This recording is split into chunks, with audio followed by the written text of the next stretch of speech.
A warm welcome. You're watching Blueprint Explosive Exclusive and I'm Meghna Dekar. We ask you a simple question. Does love give you a license to kill? Well, viewers, we are today asking this pertinent question because a pattern seems to be emerging amongst married couples and jilted lovers. It's a case of two tales. People, for reasons best known to them, they are choosing to find comfort outside of their marriages and even plotting nefarious murders to try and get their spouses out of the way. There are lovers who are striking. But why is it happening? We'll let you know why this is so worrying. That people turn so sour that they end up with blood on their hands. We saw it in Meerut, of course. We saw it where a wife, along with her lover, killed the husband. You can see on your screens the victims of crimes of passion on your screens. We saw it in Bengaluru, where the lover of a married woman killed her. He stabbed her, not once, not twice, but 17 times. He stabbed his girlfriend. She happened to be a married woman with 2 children. And who can forget Meghalaya, where the wife plotted her husband's murder during their honeymoon. And who was behind it? It is being believed, allegedly it was a lover who was the mastermind of the Shillong honeymoon files. That is the allegation. It is a case that the entire nation is now talking about. The Meghalaya honeymoon murder mystery. It took a 360-degree turn today that will make your head turn. But we will get to you what happened after that. We'll get you the details of what really happened. First, let's take you through the protagonist as well as the antagonist of the real-life crime story. Let's tell you who the victim was and who the villains allegedly were. There you have it on your screens. Raja Raghuvanshi. He was the victim, the man who was found murdered. His body was found in a decomposed state. You have Sonam, his wife, and the prime suspect while they were on their honeymoon. She was missing for 17 days. You have Raj Kushwaha, the wife's alleged boyfriend. He's been arrested. You have Anand Kurmi, the alleged killer. He's been arrested as well, and apparently he's one of the people who made the first blow. Then you have Vicky Thakur. He's the alleged killer as well, and he too has been arrested, as has Akash Rajput, who's also one of the alleged killers. Now let's tell you what we know about the characters of this thrilling story. Let's take you through the entire timeline of the bone-chilling crime one by one. What really happened? Let's tell you the timeline. 11th of May, Sonam and Raja get married. After that, on 21st of May, the couple arrives in Shillong for their honeymoon, which was planned by none other than Sonam herself. Interestingly, she did not book any return tickets, only a one-way ticket to Shillong. 23rd, Raja and Sonam suddenly go missing. There are CCTV cameras which show that the two of them had gone somewhere together, but then he goes missing. 2nd of June, the decomposed body of Raja is found. The family members of Sonam insisted that she is still alive, they must find her. 3rd of June, Raja's mobile and the weapon which was used to murder him, which was a machete, which was recovered. His mobile phone too was recovered from him. On 8th and 9th of June, that is when Sonam surrendered to the cops. Overnight, early today morning, you have Sonam surrendering to the cops. She was found in a dhaba, which was there in Gazipur. Her boyfriend, Raj, was also arrested, as were other people who are suspected of having carried out this heinous murder. Now, viewers, even the most basic of Bollywood thrillers would take 2 months to be shot. The Meghalaya murder files have been completed within 1 month. Let us explain to you how every single move that has been taken in this case. Let's first start with the plotting. How was it plotted? Sonam Raj pre-planned the entire killing. Then let's tell you what happened. Raj hired the contract killers is what sources are telling us. Raj contacted the killers via phones is what the police are telling us. Sonam then took Raja on a deserted road. This is the execution of the entire plot. Then Akash Vishal, Anand, all of them followed the couple to this deserted spot in Shillong. Raja was killed with a sharp weapon. His autopsy, as per sources are telling us, revealed that there were 2 sharp wounds on his head, one in the front and one at the back. The escape. Sonam and the 3 killers then went off. First, they went to Guwahati. From there, they all went to different cities. In fact, after one day, they left for UP and for Madhya Pradesh. They all caught trains. They did not take flights. They took planes back. The investigation. Now, what was the investigation? The police found Raja's body on the 2nd of June that we were telling you. And then you had initial probe which showed that Sonam was still alive, which is what made the Shillong police very, very suspicious. The CDR, the call data records, confirmed that Sonam was in touch with Raj, who is her ex-boyfriend, that she continued to be in touch with him. First, Akash was arrested from UP. He is one of the alleged killers, one of the people who allegedly got the supari, the contract killing to kill Raja. Then Vishal and Raj, they were arrested from Indore. Raj, of course, is the alleged ex-boyfriend of Sonam. Now, after 3 arrests were made, then finally overnight you have Sonam appearing in a dhaba mysteriously, and the police say that she had surrendered. There are others who are saying that Sonam did not surrender, that she simply resurfaced. Finally, the last accused, which was Sagar, he has been held in Madhya Pradesh. All these arrests have already happened. So we've been telling you about the Meghalaya files and how all of this has been completed. Next, let's tell you how Sonam is reported to have told the police that she has nothing to do with her husband's murder. But the evidence suggests otherwise. What is the evidence? Let's tell you. First, you have the proof, which is Raja's phone, which was left behind.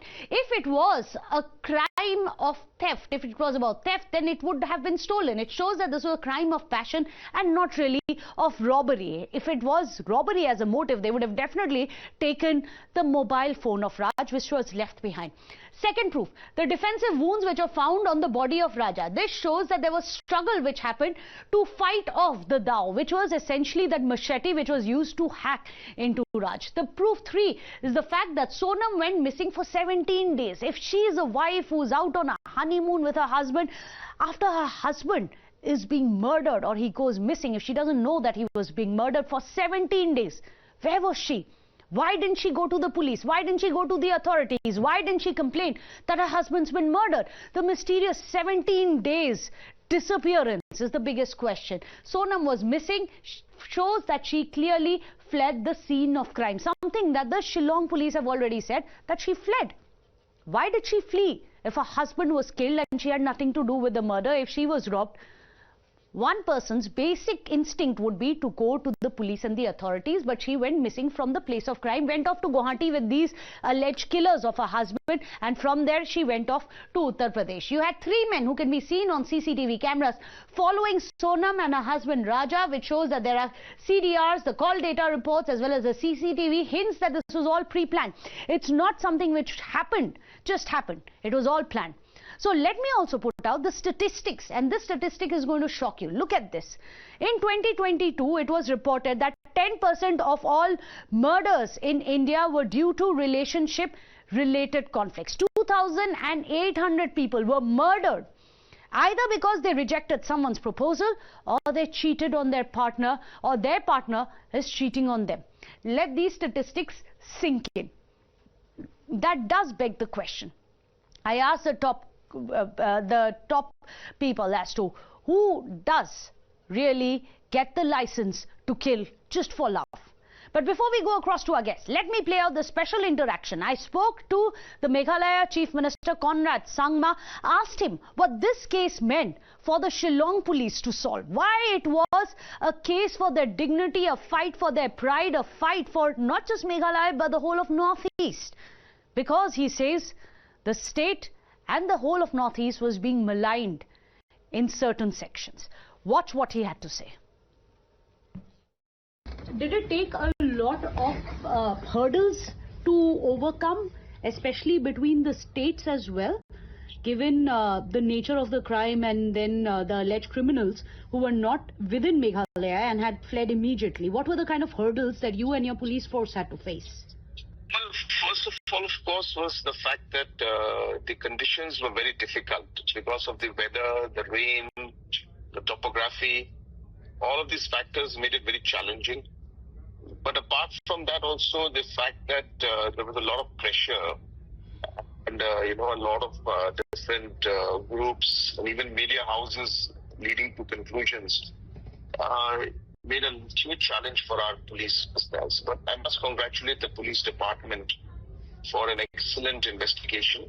We had a lot of leads from the beginning itself, but as I said, we could not tie down all the ends immediately. It took us some time. But we refrained from talking about it in the press. The police refrained because they wanted to keep everything under wraps. And they did a very good job at it. And as I said, when we finally got to get the entire picture, became clear and the evidence fell into place. When we spoke to other agencies, including the Uttar Pradesh and the Madhya Pradesh police, as well as when we spoke to the IB, everybody was quite convinced after seeing the evidence that we were on the right track. Northeast has always been very welcoming for tourism, and there has been a big push to try and get more tourists from India. Unfortunately, there are more international tourists who are coming in more than the domestic tourists. What is the message that you would like to give as the Chief Minister of Meghalaya to tourists and about the state of law and order in Meghalaya? As I've said from day one, when this incident came out and it was all over the national media, I had made a statement that time saying that this is a very unfortunate incident and this is something that we have never seen in Meghalaya. We are taken by shock, in surprise. It's not just we as a government or the police. The people are surprised. And that's why if you looked at the investigation and when the search was going on, in the entire villages, 20, 30 villages, everybody was out. 20, 30 villages means, in each village there were like 100, 200 people. So talking about like 3,000, 4,000 people in the, in the field searching for them, taking it personally, the stakeholders of the tourism department, the different hoteliers, the different, tour guides, everybody's on the, in the field searching and helping and supporting. So that's how we are, and that's how our culture is built.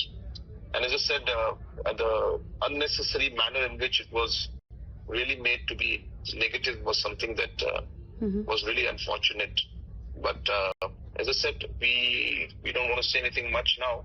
But I always look at it positively from the point of view that it's also a way for us now to also improve, ourselves also. Like, let's see what we can do more. How can we make it even better? How can we take more steps? Though there was no fault of us in this entire incident, but let's try to ensure that we make it even more safer. We are already safe, but let's make it more safer. Some people have come in from outside, and this kind of incident has happened. But can we monitor things better? Can we make it safer for our citizens as well as for the tourists? Well, in fact, let me go across to our panelists. Joining us today on the show, P.K. Jain, the former additional DGP of Maharashtra. Dr. Harish Shetty, a psychiatrist, is also joining us. I'll come across to you first, Mr. P.K. Jain. It's interesting, the kind of locations which have been selected for this murder. Clearly, the Shillong police have said this was premeditated. They go all the way across to Shillong, one-way ticket to Shillong which is bought, and this crime was being executed. What really went behind this planning? What do you make of this entire case and the jigsaw puzzle which is coming ahead? Good evening, Meghna. Thank you very much for having me on the show. Well, it is a premeditated murder because before this girl left her marital home, she took all the jewelry with her. The day she left for Shillong, she withdrew a lot of cash, which was probably paid off to the contract killer. So apparently it was a premeditated murder. 3-4 persons landing up in Shillong after her when she is going on a honeymoon trip is absolutely unheard of. So apparently, and there of course the guide and everybody told them that there were 3 persons who were along with them all the time and all. So I think it was a premeditated murder. But as far as the modalities and how it happened, now she is in custody. She disappeared for 17 days. She is in custody now. The police is going to take her police custody remand. And the exact the chain of events that led to this particular gory crime will come out in the open. So, and the police, one thing I would like to tell you, Meghna, here is that the police must have got hold of these clues quite early in their investigation. Because the first thing that we look at these days, because everybody is so addicted to their mobile phones, is the mobile CDR. So you get to know as to whom the person was talking to, what kind of chats were going on and all that, and which the police had got quite early in their investigation. Now, any professional policeman will not divulge the exact details of their investigation and where the investigation is leading. That's why the Meghalaya police was keeping quiet all this time. They just wanted to piece and thread the story together, and then they wanted to catch hold of the accused first before they would come out in the open. And today, rightly so, the DGP of Meghalaya has come out and made an official statement that yes, they have taken into custody 3 other persons, including this girl now. So the plot will be there's no doubt about the motive. There's no doubt about that she and her friends have plotted this murder and the contract killers in turn. And now it is only how and what exactly happened is to be pieced together. We'll have to wait and see if the police manage to get a confession as well. Remember, the Meghalaya police team is now travelling across to Uttar Pradesh to try and take custody as well. Meanwhile, let me go across to Dr. Hari Shetty. Now, Hari Shetty, sir, we are looking at this pattern which is emerging. There are similar cases which have happened in Hyderabad, in Bengaluru, I beg your pardon, where you have a young lover of a lady who's married with 2 children. He calls her over to a Oyo hospital and kills her. Stabs her not once, not twice, 17 times. Now you have this case which is there from Shillong. We've seen similar cases in the past as well. These crimes of passion, is it the work of a diabolical mind, or is it something which is committed? Is there any kind of a pattern which emerges to murders such as this? Absolutely. This is a pathological mind which believes that in an era of anonymity, I can escape, I will never be discovered. So there is emotional blinding. And when the emotional blinding happens, the mature brain loses control. And what happens is the entire planning is controlled by the amygdaloid body in the brain, which says, I'm emotionally hijacked, I'm emotionally blinded, this will happen, I will never get caught. And that also has increased. Because across the globalized world, anger is one of the most predominant emotions.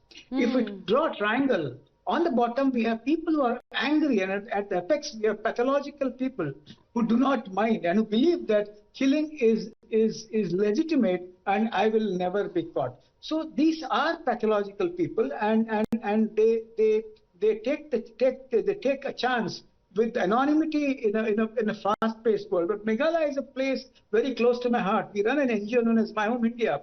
Meghalaya is full of Garos, Jaintias, and so many other tribes. It's very shocking.